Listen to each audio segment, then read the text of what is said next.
Muy buenas noches a todos y a todas. Sean bienvenidos a nuestra clase número 4 en la materia de psicometría. Mis apreciados y apreciadas alumnos y alumnas del segundo año de la carrera de Psicología, sección primera. Quien les saluda, su profe Nidia. Hoy es realmente una gracia, una bendición de poder compartir con ustedes. ¿Por qué? Porque vamos atravesando obstáculos, vamos venciendo cada barrera que se nos presenta. Y tengo la certeza, la seguridad de que vamos a salir todos victoriosos de esta pandemia en la cual estamos atravesando. Entonces, sean todos bienvenidos y sigamos realmente cultivando, cosechando aprendizaje, conocimiento a través de estas informaciones. Este material, queridos alumnos y alumnas, ya había compartido con ustedes en la plataforma en la clase anterior, pero hoy quiero hablar de cada tópico para poder ir comprendiendo más detenidamente. Vamos a empezar hablando de las fuentes de errores en la medición en psicología. Y ustedes saben que existen diferentes áreas de aplicación de la evaluación científica. Era área de laboral, área clínica, área educacional, de deporte, comunitaria, etc. Entonces, en cada evaluación realizada a una persona existen riesgos de errores. ¿Y cuáles son esas fuentes donde se puede dar los errores durante la medición?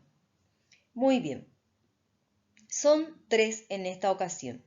Selección de los reactivos en el momento de seleccionar un reactivo.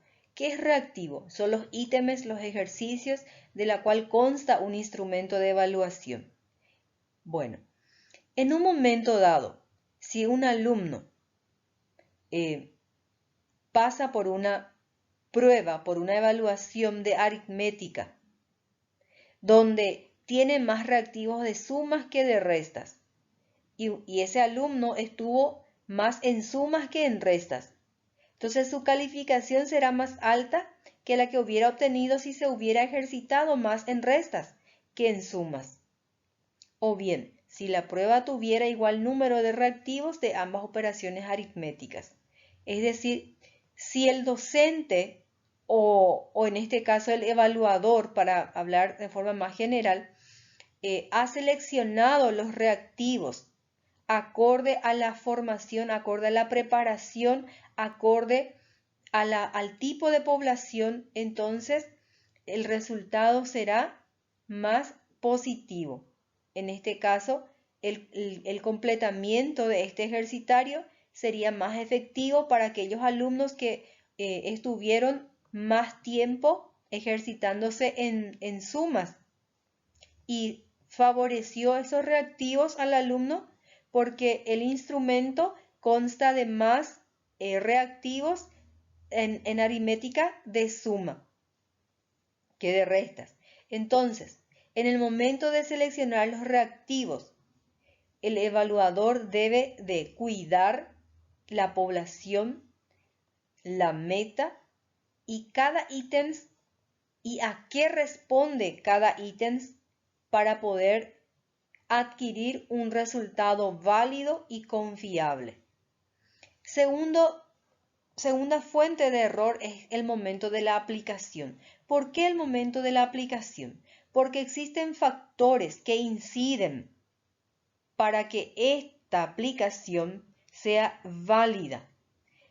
Y cuando hablamos de condiciones estandarizadas de la aplicación, podemos mencionar, por ejemplo, el espacio tal vez no tenga una muy buena iluminación, los ruidos que interfiere la concentración del evaluado, los distractores del ambiente, tal vez la mesa, la silla no son tan cómodas. Entonces, las condiciones físicas también hacen de que incida en el resultado del evaluado, ¿sí?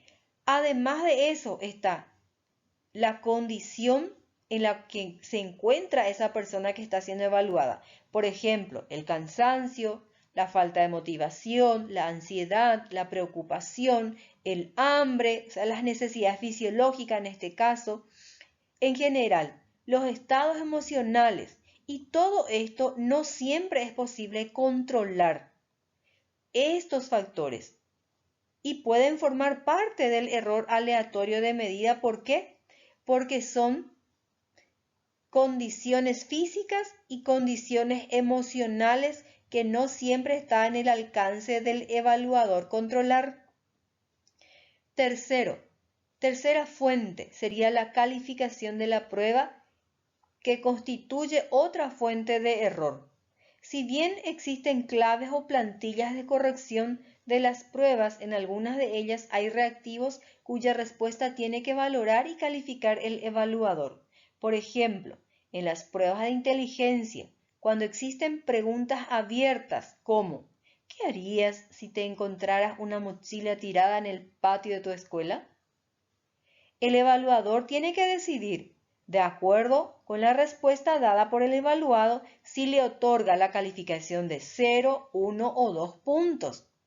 Estos serían las fuentes de errores en la medición en psicología. ¿Y qué nombre recibe estos errores? Y reciben el nombre de errores aleatorios o errores no sistemáticos. ¿Por qué? Porque sus efectos son inconsistentes e imposibles de predecir. Es decir, estos errores no es que siempre va a aparecer o va a sufrir el momento de la aplicación o el momento de seleccionar los reactivos. No siempre se va a dar los mismos errores. Por ello recibe el nombre de no sistemático, ¿sí?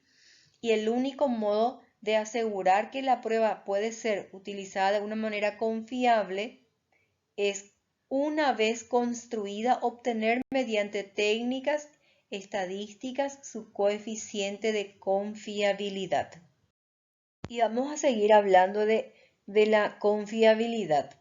Y necesitamos evidencias, ¿sí? Cuando decimos, ¿qué es lo que me garantiza de que vos me estás diciendo la verdad? ¿Cuál es la garantía de que esto va a ser así? Solemos escuchar estos tipos de comentarios. Entonces, en esta ocasión, en este sentido, más aún cuando hablamos de ciencia, los instrumentos deben de ser científicos. Entonces necesitamos evidencias de que podemos confiar en este instrumento que realmente va a medir, mide lo que yo necesito, mide, me garantiza que va a medir lo que yo necesito medir. Muy bien, entonces, según Ballesteros, tenemos tres tipos de evidencias.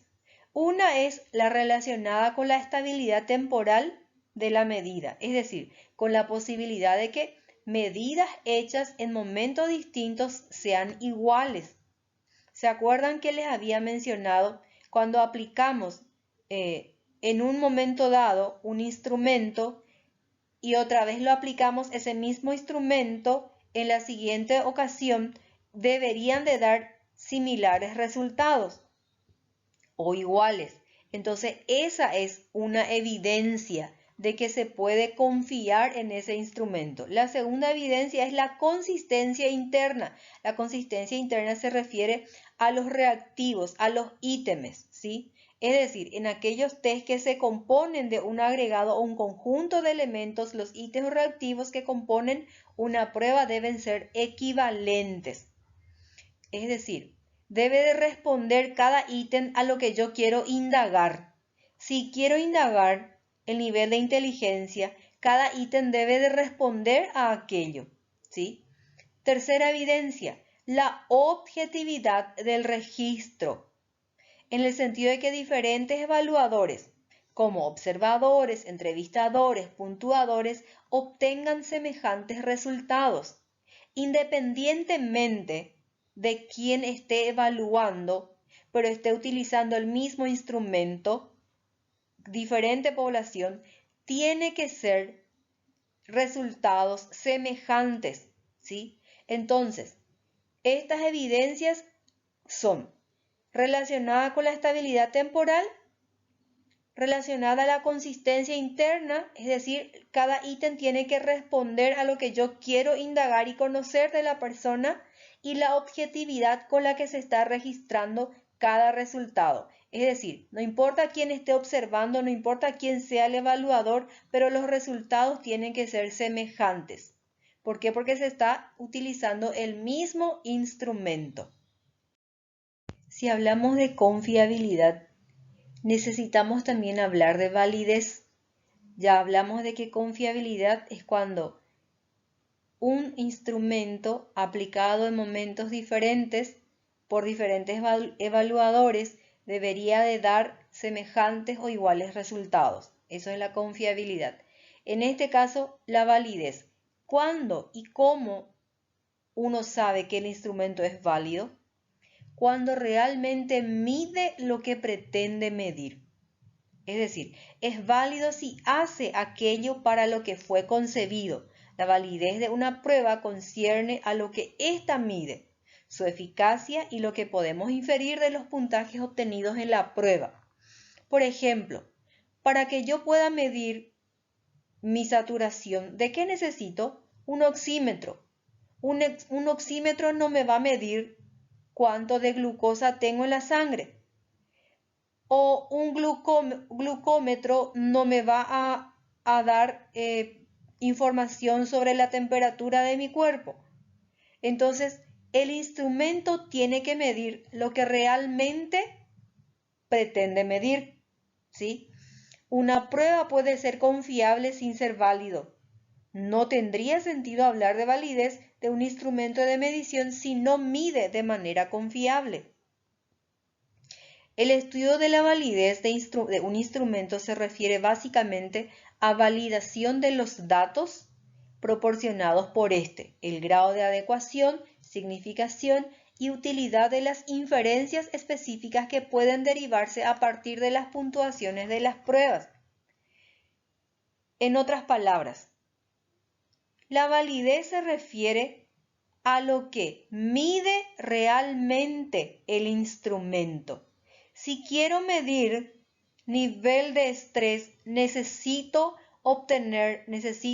contar con un instrumento que cada reactivo, que cada ítem responda a los síntomas de estrés, ¿sí? Para que realmente sea válido, entonces cada reactivo debe medir el atributo o variable que necesito medir.